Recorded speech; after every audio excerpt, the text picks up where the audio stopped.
Ladies and gentlemen, we are back to a very special July 4th episode. No, I'm a nigga. We don't celebrate this holiday, but niggas cook out anyway. And we're here as Kendrick Lamar just dropped Not Like Us, the video. Ladies and gentlemen, we are live on YouTube. It's a very special one. Oh my goodness. It's getting real. I'm in a conversation with a few fellows, ladies and gentlemen. We're having a conversation. We're doing a breakdown. We thoroughly watched this video, ladies and gentlemen, and it is quite clear. This is one of the greatest music videos I think I may have ever seen in a very long time, ladies and gentlemen. It was fire. And if you peeped the subscript, ladies and gentlemen, your boy Kendrick Lamar just put the OV hoes back in their cage. They got out of pocket. They got the fuck out of pocket, ladies and gentlemen, and they put them back in the cage, ladies and gentlemen. Yes, the industry can't save him. He's gone. He's done. He's out of here.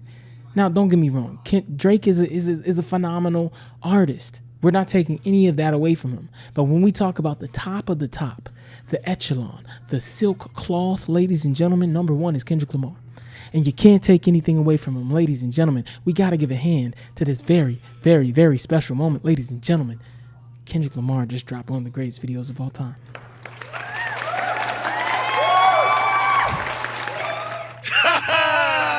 Ladies and gentlemen, I would like to thank you all for joining this very, very special live episode of Jordan Reviews It.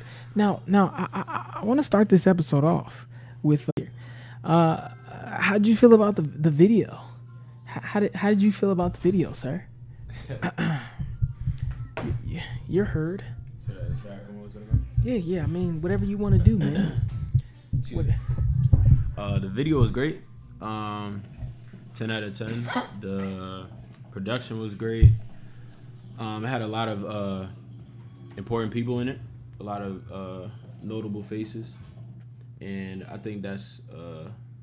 it's a great follow-up to the whole performance that he had, because, of course, that performance had a lot of notable faces. Some of the same notable faces were in there. The dancer was great, very Cali. It was good. It was really good. The outfits was tough. Kendrick is on his fashion stuff, which I haven't seen in a while, or in general, I haven't seen. So, okay. But yeah, that nigga's tripping. But yeah, it was tough. It was tough. Definitely a great video. Yeah, 10 out of 10 for sure. Great follow up. All right, ladies and gentlemen, you heard it here from a general spectator. Now, ladies and gentlemen, again, I'd like to thank you all for joining this very, very special live episode, July 4th. You know, we had to pop out and show niggas. Quick question. I like to survey the room very quickly. I don't like to spend too much time on the same topic. We'll get back to it in a second. But, as we survey the moment, I think that is proper for us to analyze the top 5 that we all possess ourselves. This is my top 5, ladies and gentlemen, all time. This is my top 5 all time, ladies and gentlemen. Number 1, Kendrick Lamar. Number 2 is Jay-Z. Number 3 is Lil Wayne, the best bar-for-bar rapper of all time. Number 4 is Kanye Tither. He had one of the greatest 3 album runs of all time when we talk about Late Registration, College Dropout, and Graduation. And then even when you think about what he did to follow up that, I mean, he single-handedly pushed the industry further.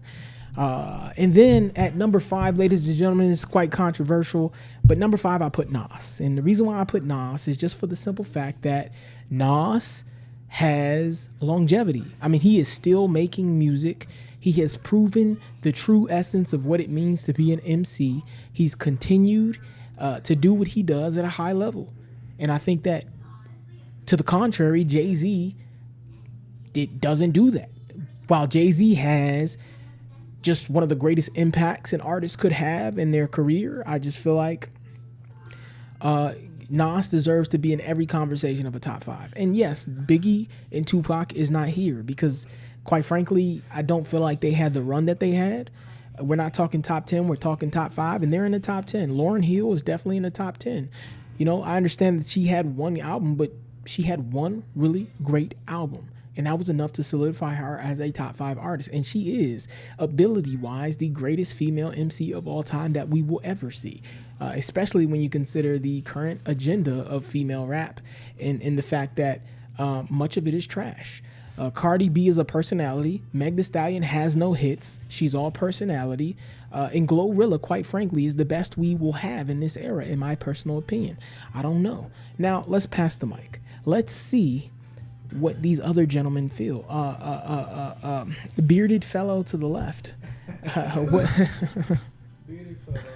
You gotta come closer, sir. I'm sorry, we only have one mic. I can pass it to you to the left.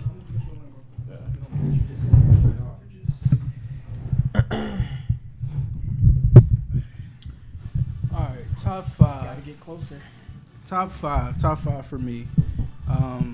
The one and only, the greatest. You know, people are gonna have something to say about it, but a fact is a fact. If we're talking about production of his own music, if we're talking about bar for bar lyrics, The guy who just got bodied? we're talking about J. Cole, sir. Okay, Yeah, the guy who chose his spiritual self over a real rap battle? absolutely. Sure, if you want to say that. But if we're talking about production, music, artistry, bars, lyrics, meaning of lyrics, Cole's gonna be my number one. Sorry.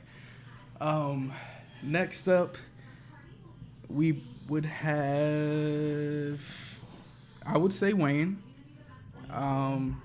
Absolutely, just, I mean, Wayne is Wayne. Like, you don't even have to really explain to, you just got to say the name pretty much. Not gonna lie to you. I'm gonna have to put Pac on my list.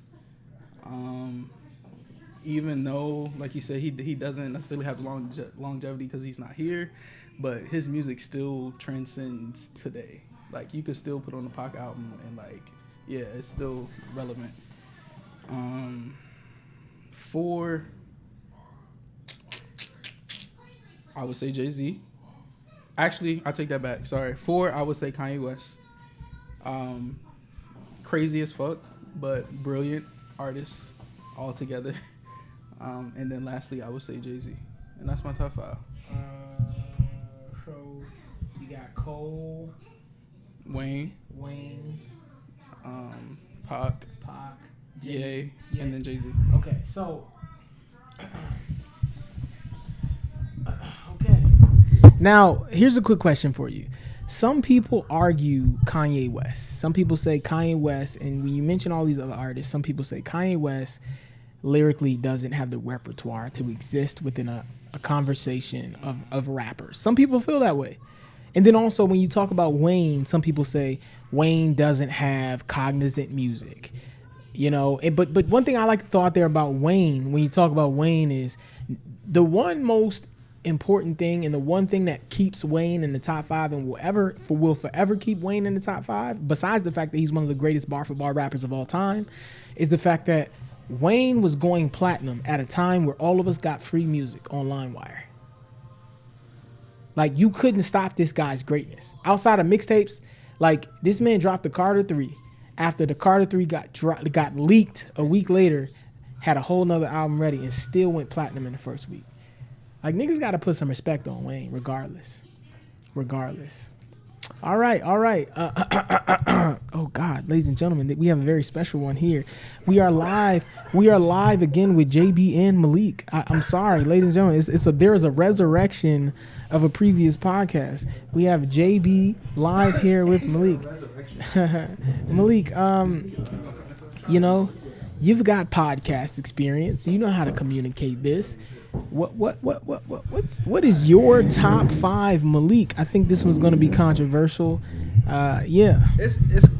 I think it's controversial in this room, but I don't think it's controversial to most. But yeah, my top 5 in no particular order is. Put it in order. I can't put it in order. Put some respect on it. Why? I mean, I could, but it's just like I don't particularly want to. So yeah, we're gonna go with Kendrick, Ye, Future. Niggas laughed at Future. That's crazy. Kendrick, Ye, Future, Nas. Who else did I say? I think I mentioned someone else. Oh yeah, Andre 3000. Yeah, 100%. Wayne, 1000%. I have like a lot of respect for Wayne. Andre over Wayne. Yes. I'm putting Andre over Wayne. His greatest What album, is Andre's greatest album of all time? the joint that he's playing with the flutes and shit. I'm being facetious. No, I think that, I mean, I listen to my Speaker box. that's not his album. You know, the love below is definitely his album, which has a lot of great hits on it. But I listened to Outkast growing up because of my parents, and yeah, so I have a lot of familiarity with that, as well as, and that's part of the reason why even Future is on this list, because his background coming up, he has that particular ilk, you know what I'm saying? Like coming from the Dungeon family. Elk. It's okay, whatever. Coming from the Dungeon family and shit like that. So that is my top 5. And yeah, that's the list I came up with. I know that a lot of niggas is kind of hating on that shit, but That nigga's tripping. because I put people. Listen. Halfway. Listen, ladies and gentlemen. Quite controversial here. Listen, Future to and this room, I feel like a lot of people understand why Future would be on that top. please, someone else say it before I do. Someone else. I want to hear you. Sir, say it. your seat has been relinquished. Future in the top 5 is fucking crazy. It's How? in fucking insane, How? bro. Future, listen, Future keeps making the same song. That's not like, true. Future's Listen great. to His last 2 albums, Which Or his last album? which was what? Which was like that? No, I'm not even talking. They about Don't like Trust that. Us? But yes, but the second one, We Still Don't Trust You, which would be popular, very very popular to what your boy Drake did. Everybody loved when Drake did it though. You know, the dance, the uns music, as you put it before. You know what I'm saying? Like everybody loved that, and I think the way Future did it was still very Future, but still very popular, or poppy. You know what I'm saying? That's just my take on it. So you would, but you're not putting Future on the list because. Well, obviously someone's handicapped because he doesn't have much of a leg to stand on with that statement. Future in the top 5 is fucking ridiculous. No, don't get me wrong. Would I put Future in a top 15? Yes. Would I put him in the top 10? So No. how is it? What's so far fetched about him being in the top 5? What's so far-fetched about Future being in the top 5 is the fact that there is no landmark in music that Future is the bookmark for. I want you to look at Like the camera and say that. there is no landmark in music that Future is the bookmark for. And what I mean by that is there is nothing that Future has done or accomplished in music that I personally feel is worthy of being placed upon. You're being subjective. It's subjective. No, because don't get me wrong. Like Future, don't get me wrong. He's had one of the greatest 3 mixtape runs at a time when we talk about Beast Mode. What was it? 56 Nights. And what was the other one? Beast Mode, 56 Nights, and Dirty Sprite, or I think it was Dirty. All them Jones came out, I think, in the same year. Don't get me wrong, I'm not shitting on Future. I think Future's a great artist, but like Another mixtape. I definitely. One of your top 5 was the best mixtape ever. I just want to put that out. I definitely do not think or believe that Future is better than Travis Scott. I mean, that's subjective. Ooh, Future's better than Travis Scott. Lang said he's better than Travis. Future has never done what Travis Scott. Single. 3,500. Travis Scott is doing tours all over the world. I think Future Because he has a lot of white fans. Huh? Come on, Lang. Lang, get you. Go ahead, Lane. Come on, Lang. Go ahead, Lane. Take a seat. Break it down. Get on here, right here. Travis Scott is touring all over the world because he has a lot of white fans. Why does he have a lot of white fans? Because his music is palatable for them. That's their type of. Why is his music palatable though? Huh? Why is his music palatable though? Because he's good at making music. He's not a good rapper. Kanye West. He's not a good rapper, but he's good at making music. That nigga's tripping. Kanye West, I guess, could also be a thing. Yeah, I mean, Kanye West making Travis Scott. All right, so Lane, what's your top 5? my top First five, of all, tell these niggas when you were born. That makes a difference. yeah, I guess so. Because everybody so far was born in the 90s. I guess so. I was born in 2001. Cool though. Damn. It's all good. You know what I'm saying? This top 5 is going to be much different than obviously everybody else's. You know what I mean? Come on, Lane. Of course. But the New York native, I have at number 1, Ari the Kid. If you don't know who that is, That nigga's tripping. do your research. Who the fuck? Just do your research. We talking about top 5 rappers. Who the Yeah, fuck yeah, is yeah. this? We know Do your we know research. who he is. Okay, but then. what the fuck? So do you listen to his music enough? Nigga, he never been nominated for a Grammy. He Oh, never been we're not talking about he ain't even Grammys. been- he ain't We're even- talking about rapping. This nigga ain't even been nominated for a fucking BET award. Like everybody I don't gets. think he ever Nigga, even you know how been many in BET. nominations the BET awards had? They got 10 niggas in one category. He's All right. number 1. Yeah, for sure.